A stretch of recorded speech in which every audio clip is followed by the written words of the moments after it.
Welcome back to this special edition of Humber News. As we continue on our journey of Toronto's hidden gems, we uncover some of the places that set this city apart. One example is the city's very own urban wilderness retreat. Lazy rivers, canoeing, and campgrounds. You may not know it, but you can find all of this at the edge of Toronto. Rouge Park is the city's largest park. It's more than 10 times the size of New York's Central Park. Andrea Lawson takes us for a walk in the woods. Rouge Park may not be the most well-known park in the city, but it definitely deserves some attention.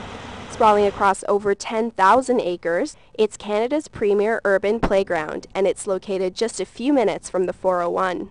The park spreads across East Toronto and Markham and is home to the Rouge River, Rouge Beach, and Glen Rouge campgrounds. Alan Wells is chair of the Rouge Park Alliance, a group dedicated to the management and preservation of the park. Wells took me around along the Riverside Trail, which is one of his favorites. Because it's got the campground and nice trails, and we're right down at the mouth of the river. It's a path that was used by early European settlers and Aboriginal people. We walk on as the Rouge River meanders along its curvy path, go down towards the beach, and you may even see some canoes. Fish can be found along the river, but Wells says the best place to go fishing is near the lake. Trees in the park play a vital role not only to the wildlife, but also to Torontonians. Toronto needs more trees. The biggest source of trees in the city of Toronto is right here in Rouge Park, and the forestry department in Toronto is trying to maintain the trees that are here and increase the number of trees.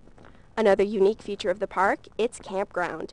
There are over 100 sites which can be booked for a fee. There are tent-only sites, drive-through sites, and RV sites. Firewood and ice are also available for purchase. Right now, crews are setting up for this season, which begins in early May and runs until October. The federal government has decided to step up its involvement in the park, setting aside money for Rouge in this year's budget. And Wells is excited about what it could mean for the future. We need that type of money, as well as we need the staff to look after the park, the maintenance. We need park rangers to stop poachers and make sure people follow the rules that protect this sensitive environment. For some, the attraction is as simple as a quiet place near the city. Just that it's secluded, yet it's still in the city. If you like nature and you like just being away from things and yet still be with people, because people still come around here, that's a good retreat. For others, it's a place to take a four-legged friend.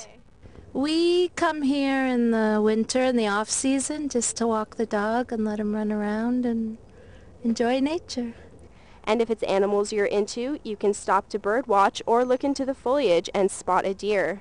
If that's not enough, the zoo's just a stone's throw away. If you're coming down to Rouge Park, make sure you come prepared. Wear comfortable shoes and clothes, and just be ready for the elements. We may still be in Toronto, but we're definitely in the wild. Andrea Lawson, Humber News.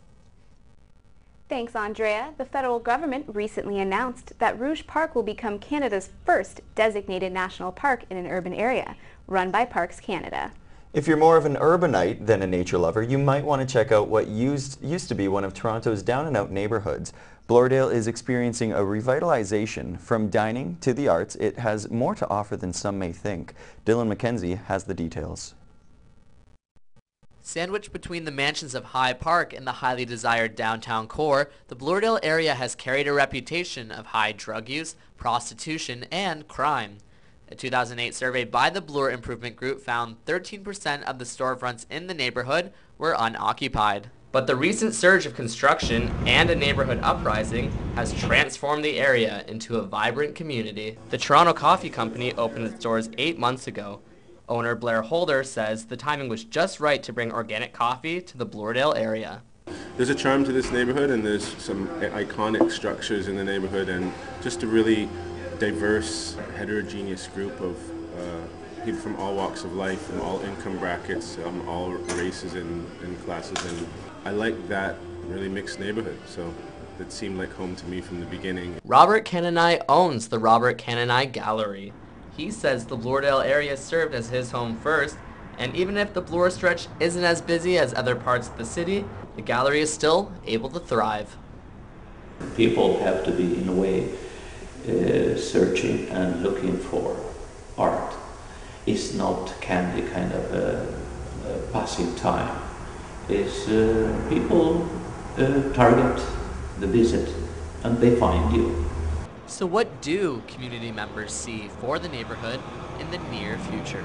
Come on down to Bloordale Village. There's lots here. Vintage clothing, galleries, great food, great coffee, really great people that love to sit down and have a conversation with anybody about anything. And there's quite a few real lovers of the neighborhood and Toronto historians in the neighborhood that are really proud of the history of the neighborhood and the city. You can learn a lot by being here. So whether it's strolling alongside Canada's trains, taking in the art of the community, or grab your favorite cup of organic Joe, there's plenty to do in the Bloordale neighborhood, and with summer right around the corner, it gives you many reasons to check out this emerging neighborhood.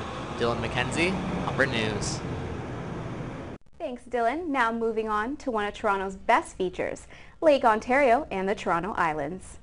More than 600 people live on Wards Island, and it's a lifestyle generations of people have struggled to hold on to. Justin Irwin embarked on a voyage across the lake to find out what life is like there. Just a 10-minute boat ride away from the city, Wards Island serves as a hidden escape for people from the mainland. Wards is a quiet, welcoming neighborhood on the east end next to the touristy playground of Centre Island. Once a flourishing year-round community of over 2,000 residents following World War II, generations of homeowners have had to fight for the right to not be considered squatters. 82-year-old Jimmy Jones, born and raised on the island, says the community hasn't been the same since former Parks Commissioner Tommy Thompson tried to kick all of the residents off in favor of private clubs in the 1960s. And they have no idea what they did when they ripped this community down, because some guy had an idea that people should not live in the park anymore. And I went, oh my gosh. And nobody fought City Hall in those days.